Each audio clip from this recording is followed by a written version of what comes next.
அனைவருக்கும் வணக்கம். அரசு அதிகாரிகளை உருவாக்கும் நோக்கில் உங்கள் இம்பல்ஸ். ஸோ நம்ம பாக்ஸ் கண்டென்ட்ஸ் எல்லாமே பார்த்துட்டு இருக்கோம். இப்போ 8th லெசன்ல இருக்கக்கூடிய பாக்ஸ் கண்டென்ட் நம்ம பார்த்துட்டு இருக்கோம். ஓகேங்களா? ஸோ 8th லெசன்ல இருக்கக்கூடிய எக்கனாமிக்ஸ் பாக்ஸ் கண்டென்ட் பார்க்கலாம். ஸோ ஃபர்ஸ்ட் ஒன், பணம், சேமிப்பு மற்றும் முதலீடுகள்.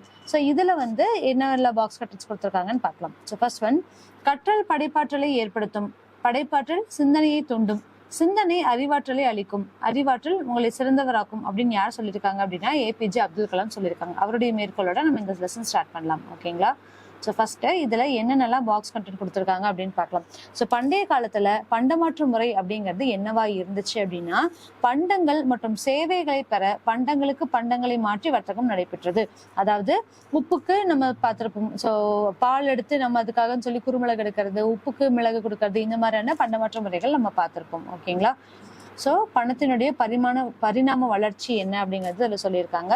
ஸோ முதல்ல ஒரு கிரெயினுக்கு இன்னொரு கிரெயின் நம்ம யூஸ் பண்ண ஆரம்பிச்சோம். இப்போ நெல் நான் கொடுக்குறேன் அப்படின்னா அதுக்கு பதிலாக எனக்கு உப்பு கொடுங்க அப்படிங்கிற மாதிரி. இல்லைன்னா இந்த மாதிரி ஒரு விஷயத்துக்கு இன்னொரு விஷயம், ஒரு பொருளுக்கு இன்னொரு பொருள் பண்ண மாட்டா கொடுத்துச்சு. அதுக்கப்புறம் மாடுக்கு, ஸோ இந்த மாடுக்கு இவ்வளோ மாடு விளை பொருளா வச்சு அதை வித்துட்டு அதுக்கு தேவையான பொருளை நம்ம வாங்கிக்கிற மாதிரி இருந்தது. அதுக்கப்புறமா தங்கம் யூஸ் பண்ண ஆரம்பிச்சாங்க. ஸோ அதுக்கப்புறம் நாணயங்கள் யூஸ் பண்ண ஆரம்பிச்சாங்க. ஸோ காசுக்கேற்ற நம்மளுக்கு என்ன பொருள் வேணுமோ அது. அதுக்கப்புறம் பணம் வர ஆரம்பிச்சது.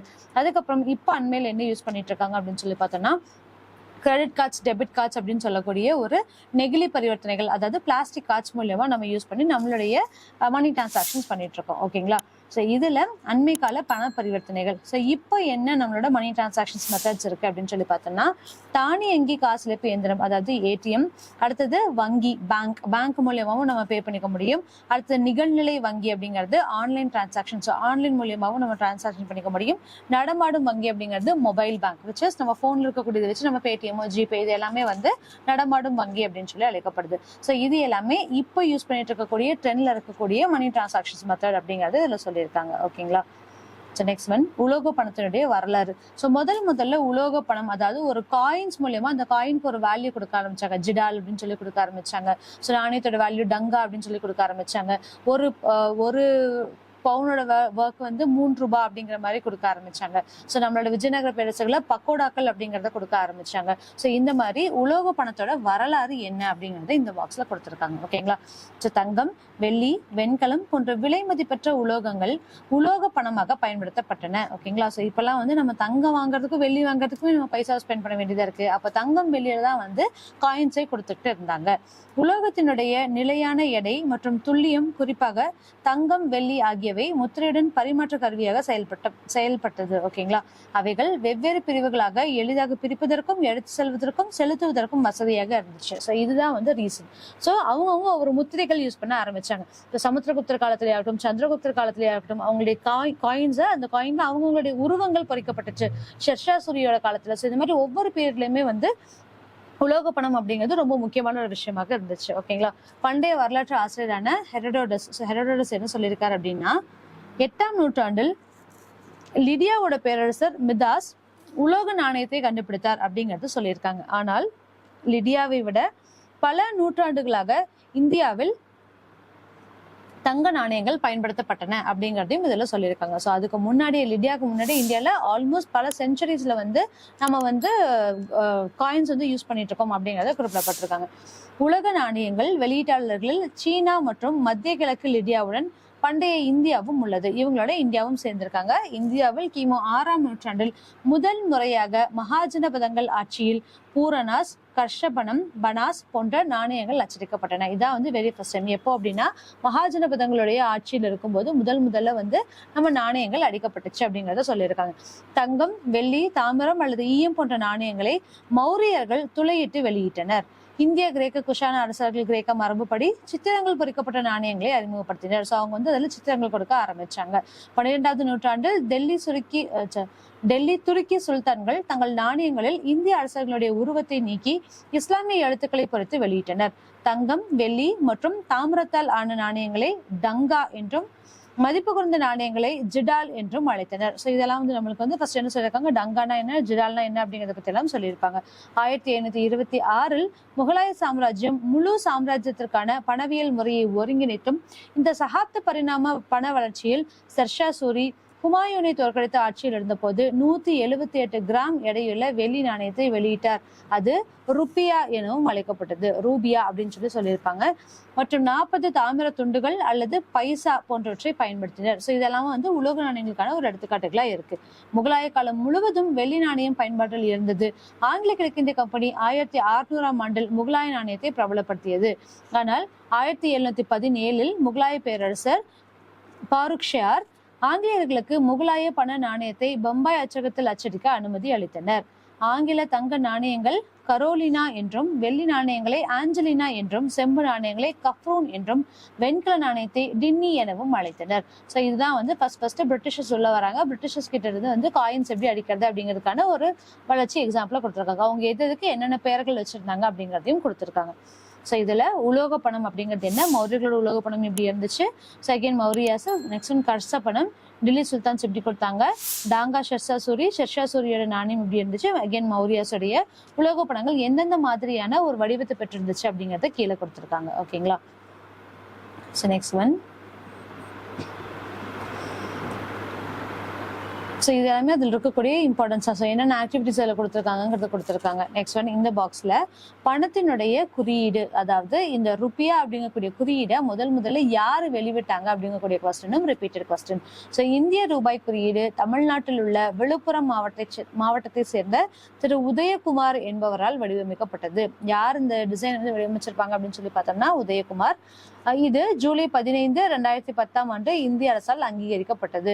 ஸோ ஜூலை 15, 2020 இருந்து இதுதான் வந்து நம்மளுடைய காயினோட சிம்பிள் அப்படின்னு சொல்லிட்டு ஒரு அங்கீகாரம் அளிக்கப்பட்டுச்சு அப்படிங்கிறது இதுல கொடுத்துருக்காங்க. ஓகேங்களா. So next one. ஸோ இங்க பண வீக்கம்னா என்ன, பண வாட்டம்னா என்ன அப்படிங்கிறதுக்கான ஒரு முக்கியமான டேபிள். இது ரொம்ப இம்பார்ட்டன்ட். பணவீக்கக்கும் வாட்டத்துக்கும் இருக்கக்கூடிய கன்ஃபியூஷனும் இதுல போகும். ஸோ பணவீக்கம் அப்படிங்கிறது என்னன்னா, பணவீக்கம் என்பது விலைகள் உயர்ந்து, அதாவது ஒரு பொருளோட காஸ்ட் வந்து ஜாஸ்தி ஆகுது, அதனால பணத்தோட வேல்யூ குறையுது. ஸோ இதுதான் இங்க சொல்லியிருக்காங்க. மணியோட வேல்யூ கம்மியா இருக்கும், ஆனா அதோட காஸ்ட் விலைவாசி வந்து உயர்ந்திருக்கும் அப்படிங்கறத சொல்லியிருக்காங்க.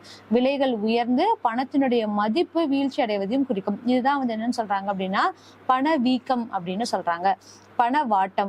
ஸோ பணவாட்டம் அப்படிங்கிறது என்னன்னா, விலைகள் குறைந்து பணத்தினுடைய மதிப்பு உயர்வது. அதாவது எல்லாத்துக்குமே ஈஸியா கிடைக்கக்கூடிய ஒரு விஷயமா இருக்கும். அது வந்து விலைகள் உயர்ந்து, இப்போ ஒரு பொருள் வாங்குறோம்னா அந்த பொருளோட ரேட் வந்து ரொம்ப கம்மியாயிரும், ஆனா பணத்தோட வேல்யூ அப்படின்னு சொல்லி பார்த்தோம்னா ஜாஸ்தியா இருக்கும். அதுதான் வந்து பணவாட்டம் அப்படின்னு சொல்லியிருப்பாங்க. ஓகேங்களா. ஸோ இது வந்து கொஞ்சம் நம்மளுக்கு அண்டர்ஸ்டாண்ட் பண்ணிக்கிற வரைக்கும் இந்த பணவீக்கம் பணவாட்டம் அப்படிங்கிறது கன்ஃபியூஷன் இருந்துகிட்டே இருக்கும். ஓகேங்களா. ஸோ தெளிவா பார்த்துக்கோங்க. So next one. ஸோ அடுத்தது என்ன கொடுத்துருக்காங்க அப்படின்னா கருப்பு பணம் அப்படிங்கிறது என்னன்னு கொடுத்துருக்காங்க. சேமிப்பு மற்றும் முதலீடுகள் ஒப்பீடு. அதாவது ஒரு விஷயத்த நம்ம சேவ் பண்ணி வைக்கிறதுக்கும் இன்வெஸ்ட் பண்றதுக்கும் என்ன ஒரு டிஃபரன்ஸ் இருக்கு அப்படிங்கறத நம்ம இதுல பார்க்கலாம். ஓகேங்களா. ஸோ ஒப்பீட்டோட அடிப்படை என்னன்னு கொடுத்துருக்காங்க. இங்க சேமிப்புக்கு என்ன, முதலீடுக்கு என்ன அப்படிங்கறத கொடுக்கலாம். ஸோ சேவிங்ஸ் அப்படிங்கறத பொறுத்த வரைக்கும் பொருள் அப்படின்னா சேமிப்பு என்பது தனிநபர் வருமானத்தில் நுகர்விற்காக பயன்படுத்தப்படாத ஒரு பகுதி. இப்போ 15,000 ரூபாய் சம்பளம் அப்படின்னா அதுல வந்து அவங்க 12,000 ரூபாய் செலவு பண்ணிட்டு பாக்கி இருக்கக்கூடிய 3,000 வந்து சேவிங்ஸ்ல போட்டு வைப்பாங்க. இது வந்து இந்த 3,000 அவங்க யூஸ் பண்ண மாட்டாங்க. அப்ப பயன்படுத்தாத பகுதி தான் வந்து என்னன்னு சொல்லுவாங்க அப்படின்னா சேவிங்ஸ் சொல்லுவாங்க.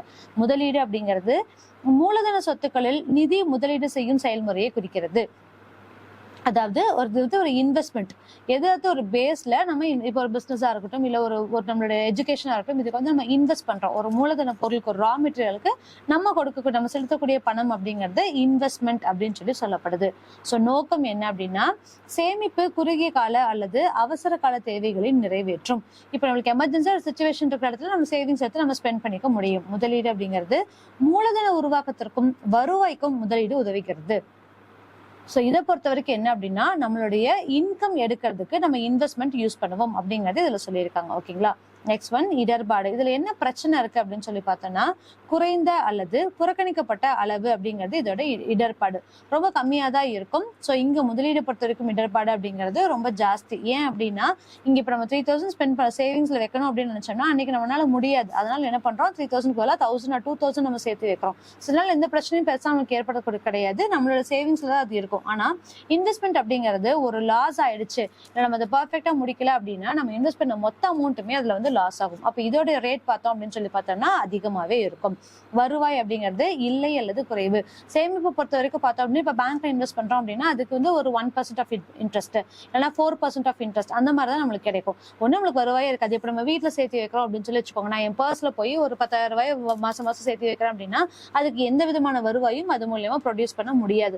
அந்த 10,000 20,000ங்கிறது அப்படியே இருக்கும். அதே நான் வந்து பேங்க்ல போய் இன்வெஸ்ட் பண்றேன் அப்படின்னா நான் போடக்கூடிய அமௌண்ட்டுக்கு எனக்கு ஒரு 5% இன்வெஸ்ட்மெண்ட் அப்படிங்கிறது கிடைக்கும், இன்ட்ரெஸ்ட் அப்படிங்கிறது கிடைக்கும். ஆனா முதலீட்டுல ஒப்பீட்டளவில் அதிகம். இப்ப நான் ஒரு ஆண்டர்பிரினரா இருக்கேன், ஒரு பிசினஸ் பண்றேன், அதுக்கு நான் இன்வெஸ்ட் பண்றேன் அப்படின்னு சொல்லி பார்த்தேன்னா அதுல இருந்து நான் ரீகெயின் பண்றது கிட்டத்தட்ட 10,000 ரூபாய் இன்வெஸ்ட் பண்ணி 1,00,000 ரூபாய் நான் ப்ராஃபிட் எடுக்கிற மாதிரி. ஸோ இதுவுமே வந்து பார்த்தோம் அப்படின்னா இன்கம் அப்படிங்கிறது இன்வெஸ்ட்மெண்ட்ல ஜாஸ்தியா இருக்கும். டிபெண்ட்ஸ் அப்பான் த என்ன ஒர்க் பண்றோம், எப்படி நம்ம ஒர்க் பண்றோங்கிறத பொறுத்து. நெக்ஸ்ட் ஒன் நீர்மை தன்மை. லிக்விடிட்டி பார்த்தோம் அப்படின்னா அதிக நீர்மை.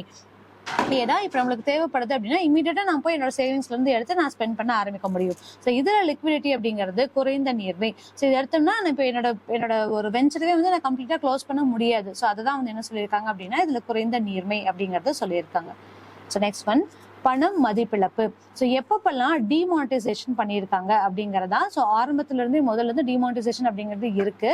ஸோ இப்போ ரீசெண்டா 2016 நவம்பர் 8 இந்தியாவில் இந்திய அரசாங்கம் கருப்பு பணத்திற்கு எதிராக அனைத்து 500 மற்றும் 1000 ரூபாய் நோட்டுகளை பண மதிப்பிழப்பு செய்வதாக அறிவித்தது. ஸோ இதுதான் வந்து அப்போ டிமானிட்டைசேஷன் பண்ணாங்க.